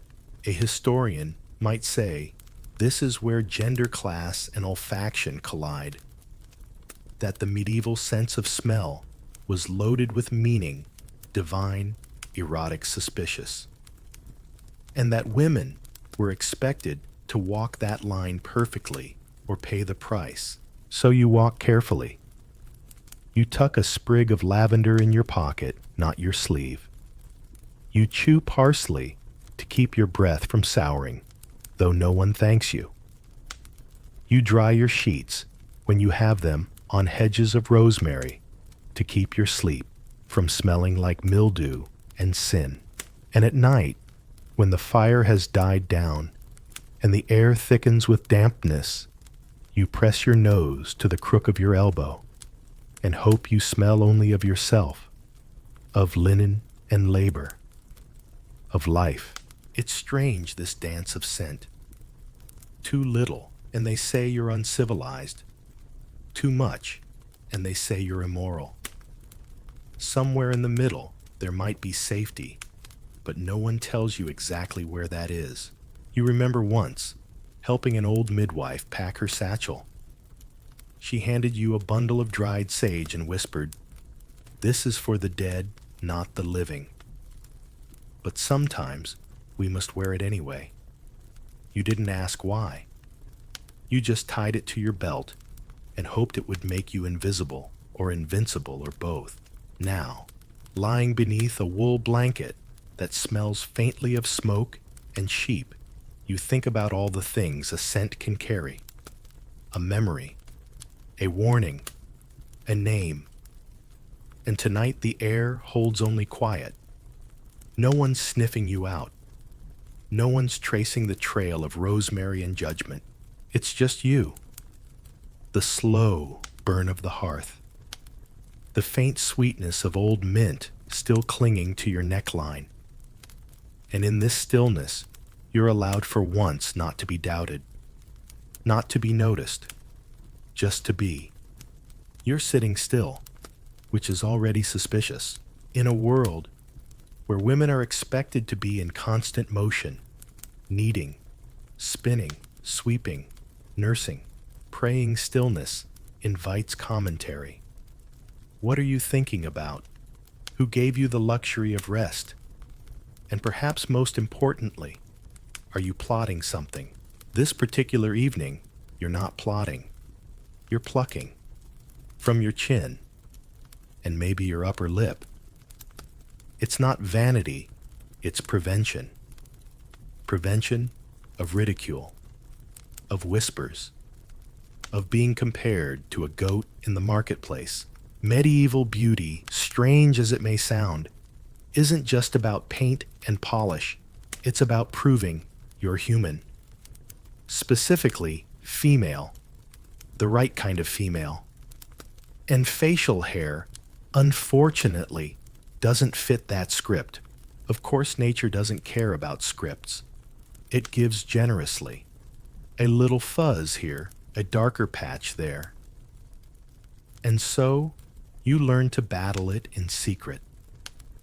Not because you want to look like a noblewoman, but because you don't want the local priest to mutter about bearded women being signs of unnatural sin.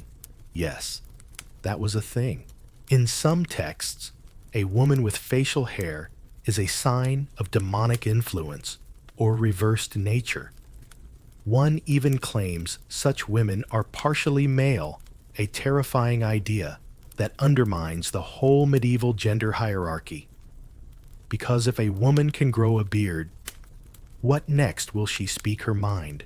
Naturally, this logic is flawed, but it sticks. And so, you learn the rituals. You make sugar lemon paste and yank out each offending hair like you're plucking sins from your soul. You sing psalms while doing it just in case. It doesn't stop there. Some beauty manuals, yes, they existed, offer advice, like burn walnut shells, mix with goat fat, and smear under your arms to prevent future growth. Others recommend powdered viper skin. You personally draw the line at venom. But you have tried using crushed nettles once. That was memorable. The academic debate, should anyone bother to have it today, would be this: were these rituals genuinely about beauty or about survival? Were medieval women really chasing ideals or simply avoiding judgment? Because having the wrong hair in the wrong place could lead to more than insults. It could cost you a marriage, a livelihood, a seat at the table during feast days. People talk. And once a rumor starts, it's very hard to pluck it out. There's even a peculiar tale you heard as a child of a widow in a nearby village who was accused of sorcery, not because she cursed crops or read the stars, but because she had hair on her chest. That was it. No trial, just exile. She died alone in a shed near the river. So yes, you pluck. You pluck and hope. Sometimes, late at night, you wonder why this is part of your life. Why the shape of your body must be edited to make you believable. Why no one questions the men who grow whiskers from their noses like brambles. But the moment a woman has a shadow above her lip, she's suddenly monstrous. You once asked an older woman about it. She smiled not unkindly and said, because they want us smooth, like saints, or statues, or things that don't speak. And then she handed you a dull blade and said, use this, but don't press too hard. Of course, not everyone agrees on what is beautiful. In some parts of the world, a strong jaw or prominent features are seen as noble. But here, in your corner of the Middle Ages, the ideal woman is hairless, silent, and perhaps most importantly, effortless, as if she wakes up already groomed by angels. You snort quietly at that thought, then wince. Because snorting causes wrinkles. You apply goose grease to your temples, hoping it softens both the skin and your mood. The candle burns low beside you. Outside, an owl calls once and is answered. You think of all the effort that goes into not being noticed, and yet the irony remains: the more invisible you try to become, the more visible your small details become to others. A stray chin hair, a blemish, a missed patch. They are small rebellions in a system that punishes flaws. Still, you have your secrets. A polished bit of bronze serves as your mirror. A rounded riverstone, warmed in the fire, smooths out the wax. Your best friend's cousin brings you alum powder when she visits the market, hidden inside a sack of dried beans. It's not glamorous, but it's quiet, controlled, yours. And sometimes, in the hush of the evening, when your hands are clean and your face stings a little from the plucking, you catch your reflection in the kettle lid. and think, not bad, not perfect, but present. It's a strange kind of pride, the kind that comes not from being admired, but from not being mocked. You tie your hair back. You fold the cloth over your comb. You blow out the candle. And for now, at least you've done enough to pass unnoticed through tomorrow, which in your world is a kind of peace. You're walking through the village square today, and the air is doing that damp, heavy thing again, clinging to your skin like a wet cloth and making your linen veil slip slowly toward your eyebrows. You readjust it again and again and again, because the veil matters. Not just as a covering, not just as a form of modesty, but as a kind of unspoken passport. Your veil tells the world who you are, or more precisely, who you're not. Not scandalous, not flirtatious, not dangerous. Because in the eyes of many, an unveiled woman is a woman who isn't just showing her hair, she's showing her intentions, which is a bit unfair, considering that even your intentions are usually tired and hungry. Still, the rules are clear. A married woman should cover her head. A pious woman should cover more. A widow might show a little less, but not too much, or risk being labeled a merry widow, which is code for trouble. And unmarried women, they get a little more leeway until they turn about 12, and then it's time to think about virtue betrothals and hairpins. You remember the first time your veil slipped off in public. It was windy, you were 15, and you bent to pick up a dropped pomegranate seed, a rare treat, and you weren't going to let it roll into the mud. In the moment, you stood up, veil in hand, and hair glinting briefly in the sun. 3 things happened. The baker's apprentice dropped his tray. An old woman crossed herself. Your aunt slapped the back of your head and hissed, "Do you want to be mistaken for a Flemish dancer?" You weren't entirely sure what a Flemish dancer was, but you were very sure it wasn't something your family admired. Since then, you've kept your veil in place with a regimented level of discipline usually reserved for cathedrals and king's treasuries. Pins, folds, twists, discreet stitches, whatever it takes, but there's always someone watching. Always someone who notices if a strand escapes. And it's always the worst strand too, the one with the little silver thread, or the cowlick you can never quite tame. It's strange, isn't it, that your hair, this simple, natural part of you, must be hidden, wrapped, managed like a secret. Not because it offends, but because it entices, or might, or could. The possibility alone is enough. Some church teachings went as far as to claim that uncovered hair could tempt even the most devout man into sin, which feels like giving your braid a little too much credit, honestly. Still, the blame doesn't fall on the eyes that wander. It falls on the woman who dared to be seen. There's a particular passage you once heard, read aloud by a red-faced priest during a market sermon. Something about how the devil rests in the hair of women, as if he has nothing better to do than curl up in your curls. You snorted quietly, of course, then tucked your hair tighter. What's fascinating, if you allow yourself a moment of historian's curiosity, is how these rules shift from region to region.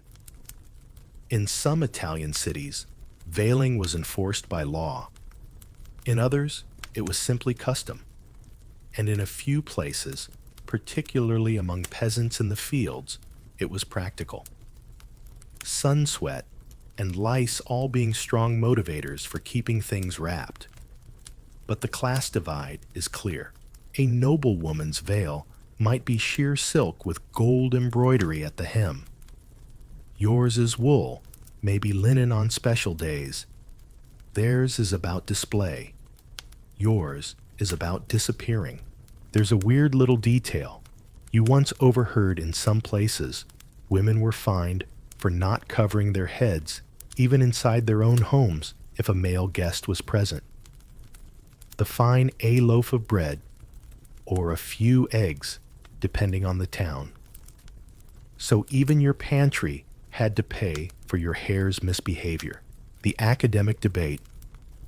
If you were inclined to start one under your breath while spinning wool, might be this was veiling more about modesty or about control.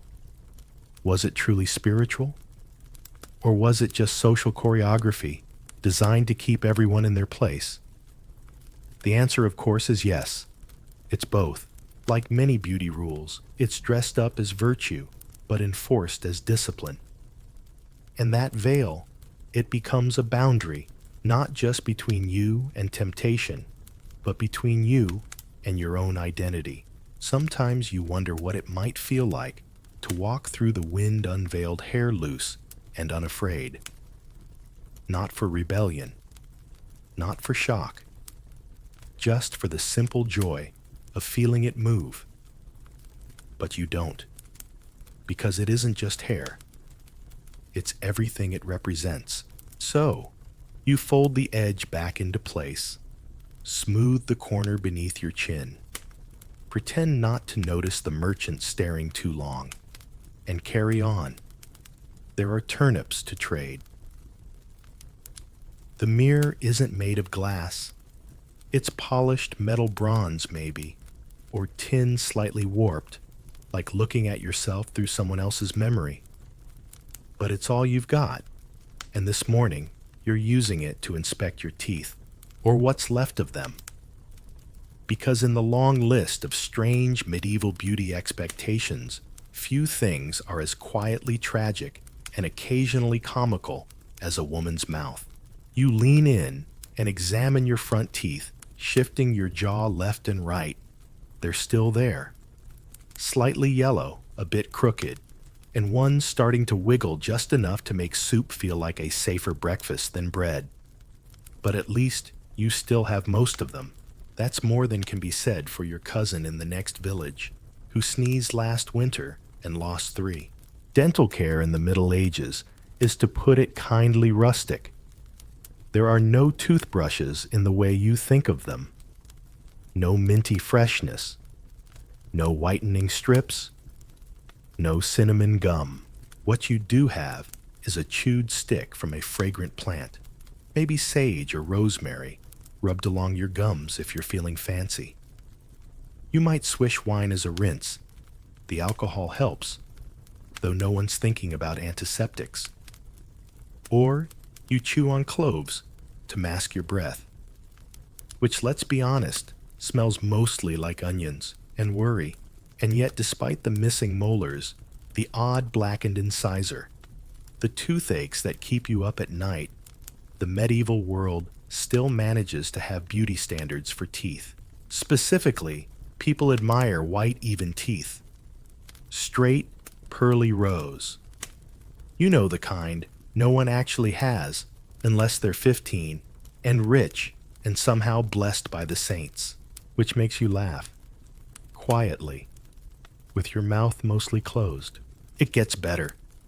According to some old texts, especially those influenced by courtly love traditions, a lady's breath should be sweet as a meadow breeze, her teeth as white as milk, her lips like rose petals dipped in dew. Your lips currently are chapped from the wind and probably smell faintly of turnip stew. So you're already 2 strikes in. There's a lovely little side note here. From the beauty manuals written for upper-class women, some recommend rinsing the mouth with vinegar and crushed pearls.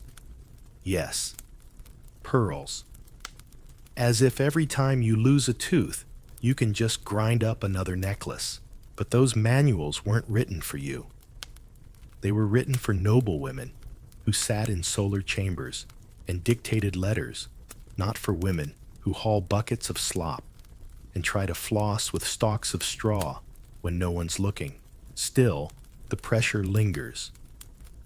In markets in marriage negotiations, in the glances from men who think you shouldn't laugh too loud or show too many teeth while doing it, because apparently even joy is prettier when it's silent. There's something especially strange about how people talk about women's mouths. Not just the smile, but the voice that comes out of it. Too loud and you're rude. Too soft and you're weak. Too clever and you're threatening. Too quiet and you're suspicious. It's a very fine line. And you're expected to walk it with the poise of a court dancer while balancing a clay pot and saying nothing that might sound like an opinion. You think sometimes about how many things are judged by your mouth. Not just beauty, but behavior. How you speak. How you eat. Whether your lips are too thin. Whether your teeth show when you grin. Whether your laughter is too full of yourself. Is it any wonder that some women just stop smiling? But of course, there are always contradictions. In some places, gap teeth are considered lucky, a sign of sensuality. There's even a tiny poem written by someone who claimed that women with gap teeth made the best lovers. So you see, even flaws are fashionable if the right person says so. It brings you back to the core of the academic puzzle. Were these beauty ideals aspirational or oppressive? Were they born of admiration?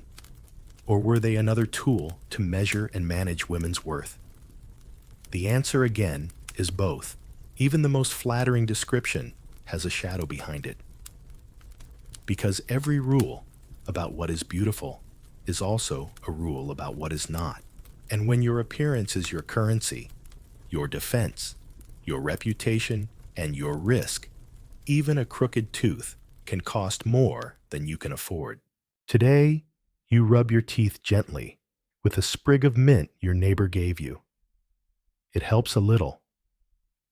The taste is clean at least, and the act feels vaguely holy, like you're trying to restore something the world's been wearing away. You don't smile much today. Not because you aren't happy, but because it's raining again, and mud is more common than flattery. Still, before the day is done, you'll laugh once at a joke the butcher makes about a chicken that won't stop laying eggs in the breadbasket. And when you do, you forget to cover your mouth. Your teeth show. And for just that moment, you don't care. You're standing beside a bowl of water, and tonight the moonlight is doing most of the work. It glints across the surface and dances in little ripples as you rinse your face for bed. There's no soap, not really.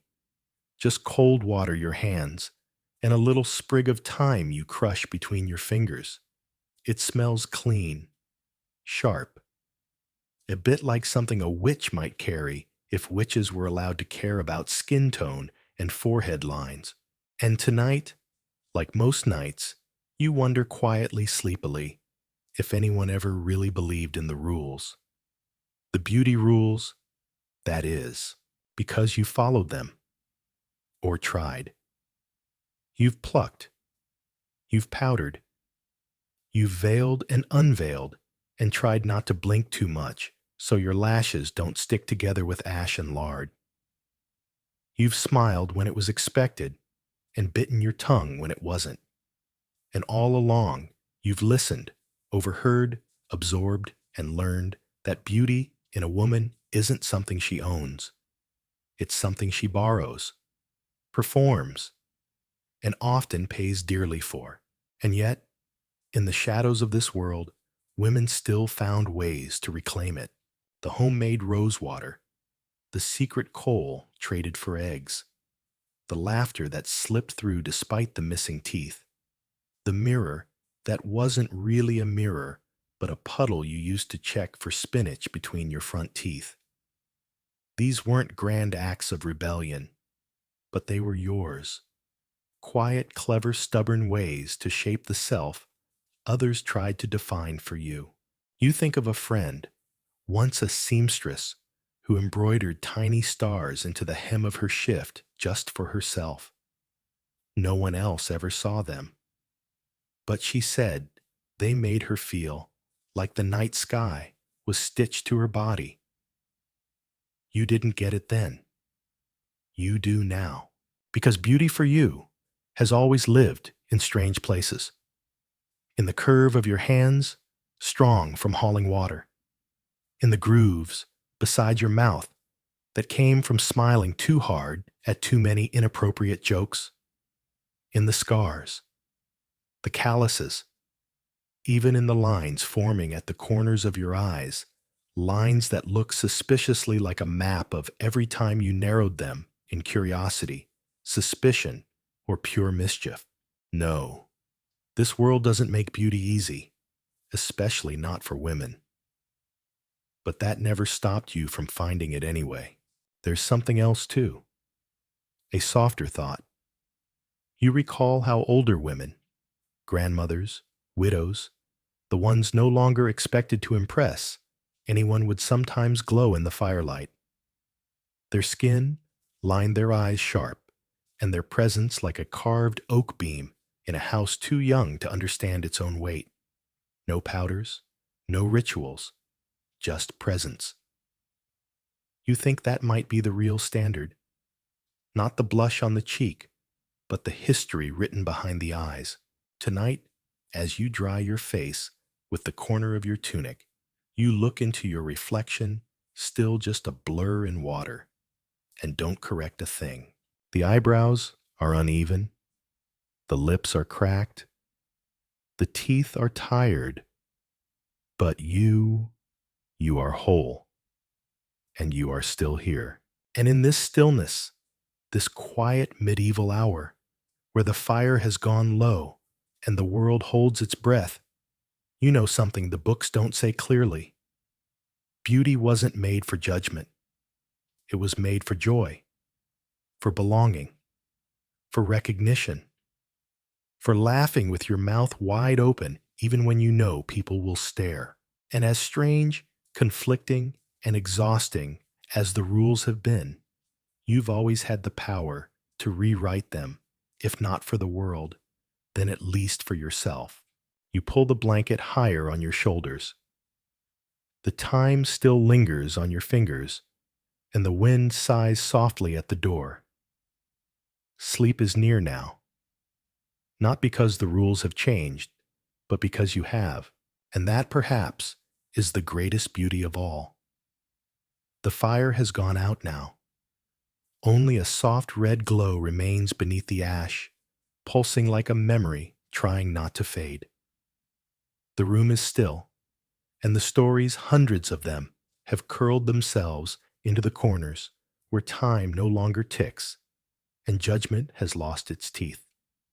You've walked a long way through this world tonight, past the painted powders and high foreheads, through the corridors of superstition and suspicion, veils, and virtue-mirrorless rituals and breathless expectations. You've met women who plucked and powdered, whispered, and wondered, endured, and invented. Women who obeyed the rules, women who rewrote them, and women who looked those rules in the eye and said, "Not today." And now, at the edge of sleep, something quiet settles over you. You're not just a listener anymore. You've become part of the remembering, because the beauty of these women wasn't in their eyebrows or their teeth or their posture. It was in their persistence, their wit, their ability to survive, adapt, and create meaning in a world that tried so hard to silence them with standards. So as your breath softens and your body melts into rest, carry this truth with you. You are not made to be measured. You are made to be known. And in the stillness of this night, across time and distance, you are known. That's the story for tonight. May your dreams be filled with wonder and peace.